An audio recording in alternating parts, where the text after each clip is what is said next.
Hello everyone. Today we are going to see how binary search will work. So before that, I'm going to explain a few things in this. So thing is, we have a left index, right index, and mid index. These are the main part of this course. So let's begin from where the code will start and how it goes. So the left index is 0, the right index is 8. So we'll go with the length. The total number of length is 9, as we can see in the code. So the code shows us 9 minus 1 is 8. So 8 will be the right index. So 0 is less than 8. So the middle value will be the 4. After that, the targeted is not matched, so it will move to the next lines where 4 is greater than 5. Yes, that's true. Again, it will continue the loop, and again it will check the conditions. The code goes on.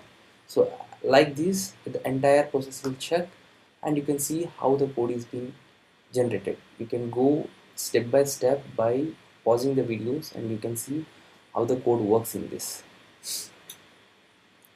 It is going to take 4 iterations in this code.